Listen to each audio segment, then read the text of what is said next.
Okay, so the difference this time is we're going to do a spherical balloon. This is what is on the back side of the paper, if you flip it over, for the spherical balloon or the party balloon, what most people think of as a regular balloon. Okay, so we're going to start with is an uninflated balloon. Remember, now you have a little better idea about what I'm really zeroing out. We're zeroing out the pressure. Just to show this, watch. If I go like this really hard, see that go up? I'm adding to the pressure by forcing the air down on the balance. That's sometimes why your balance will fluctuate. This one's pretty steady actually. So let me just tear it again just to be safe and get the mass of the uninflated balloon. Oh, this is a much more massive balloon, mass of the uninflated balloon. This is much thicker material and it makes a bigger volume as well. Okay, now I'm going to inflate the balloon, but instead of using a pump, which just takes air from the room and pushes it inside, takes the air that we have in the room, okay, which of course has about this composition, and pushes it inside your balloon. We're going to do it a little differently. I'm going to blow it up with my mouth, which is my breath, and breath is a little different because breath has carbon dioxide. We turn about a quarter of the oxygen that goes in. Notice, if 20% goes in, only 15% comes out. I've turned about a quarter of that into carbon dioxide, and I've lost some of the carbon from my body. Look, no carbon is going in, but carbon is coming out. I'm losing carbon. Argon's still there, lazy. Okay, so I'm going to inflate this balloon. This isn't as big an issue about popping. Okay, so make sure you recorded that mass before.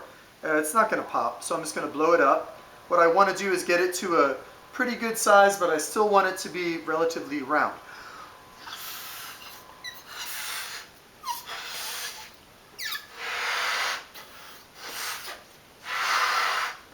Now if I begin to inflate it too much more than this, notice it begins to have more of a light bulb shape.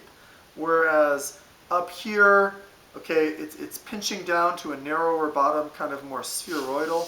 And let a little bit out so it remains relatively round. So I don't want to get it too big. This balloon could inflate to a much larger size.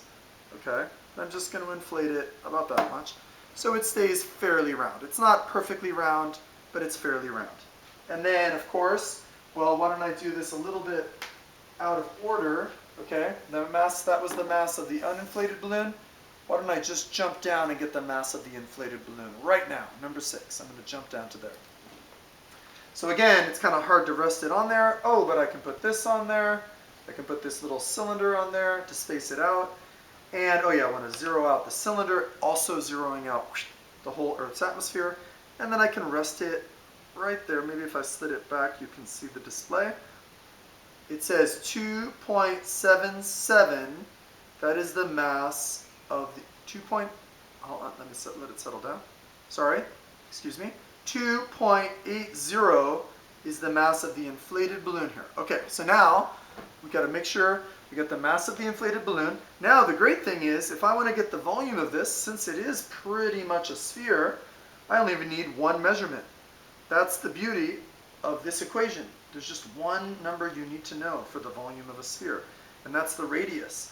But again, we can't measure radius, which is inside of this. I could sort of estimate and say, well, okay, I can see that it's in between that and that, what I can eyeball, but that's not accurate. So I'm going to use my tape measure, metric tape measure. These are centimeters. They measure it very accurately. I double checked it on here. They match up exactly. So I could measure it around this way. But notice, that's not really the circumference of the whole balloon. If I go around sort of like the equator like this, if I go around at the equator like this, that's not being fair because it's a little longer this way and narrower that way. It has a long axis and a short axis. And I could measure it the long way, but that wouldn't be accurate either. So what I really want to do is go around on kind of like a diagonal. I want to go around the center on a diagonal to get the circumference. That's the most accurate way to get it. And it looks like, just make sure that you're going around the center. It looks like I am. And where it matches up right there, it's just before, just a hair shy of 65 centimeters. It was 64.9 1.9 centimeters. So that's the circumference if you stretch it out. Doesn't that look like a lot longer than this does? It's kind of hard for us to judge things like that with our eye. And then of course, well, if that's the circumference of my balloon, if that's my circumference, well, I can turn it into diameter using this equation. So basically divide it by pi. I can turn it into radius by using this equation. Divide it by pi and then divide it by 2. Gives me radius. And now we've got a really good radius for our balloon. Once you've got that radius, well, you just take that radius, cube it. Radius times radius times radius. Well, that's centimeters times centimeters times centimeters. That's cubic centimeters. Times pi times 1.33, which of course is 4/3. That's the fraction 4/3 divided.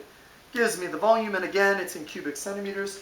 So then I'll get the volume of my balloon. There's nothing to add on here because pretty much the balloon is a sphere this time. So that's pretty much the whole volume. Don't forget, you divide by 1,000, turn it into liters. Boom, you've got your volume. Oh, let's get the temperature. Let's get the temperature of this balloon. Temperature of this balloon is, okay, again, it's probably not that different. Maybe it's different temperature in the room now. Oh yeah, it's a little bit warmer.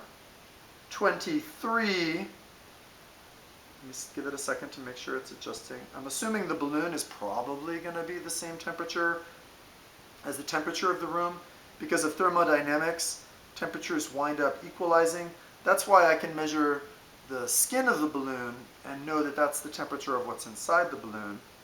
Yeah, and I'm getting now 23 degrees, just a little bit warmer than what we had earlier.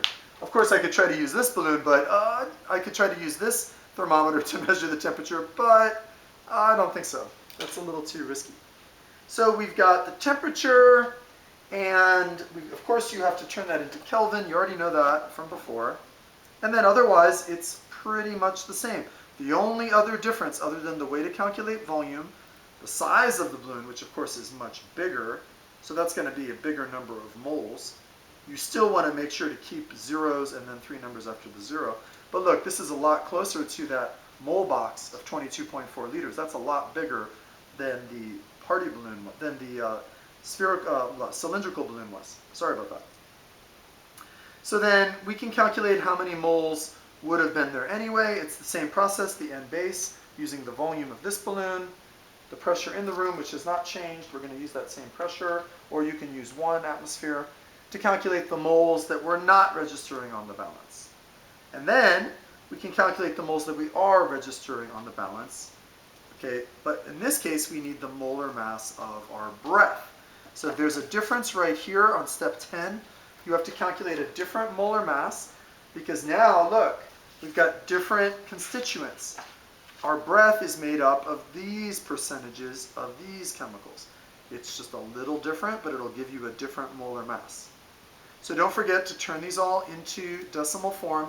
Be very careful with the single-digit numbers. You divide them by 100 to put them in their decimal form. And then you need to know how to calculate the molar mass of each one of these.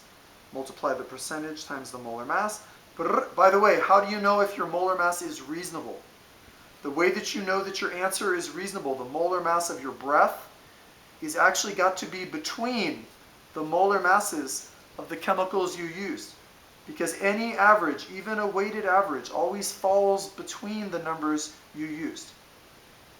So in other words, if I know the molar mass of all these chemicals on their own, whatever molar mass I get for air has to be bigger than the smallest one and smaller than the biggest one. It has to be in that range. Okay? So that's the difference. And then once you get the molar mass of air, well then using the grams, of course, we subtract the material of the balloon, the uninflated balloon, from the inflated balloon, get the mass difference. And then we take the mass difference down here, and we divide it by the molar mass we get from here. And that'll give us the n difference. We add the moles together, get the total moles, put the moles in here, the temperature that we got in Kelvin, plug it into this equation with the volume of the balloon, and come out with the pressure. Once again, you know your pressure is not going to be right unless it's larger than the pressure inside this room. Balloons don't inflate. They don't inflate if the pressure inside is lower. So I know that this has to be more than 1 atmosphere inside the balloon, or it wouldn't inflate. So that's how you do the balloon lab. And when you're done, be very careful to write your answers again here clearly. Maybe round these off a little bit more, but you still want, if this is a very small number, you still want to keep some zeros and then 3 digits. Pressure, you can round to the hundredths place. And then you want to do the lab report for the balloon lab.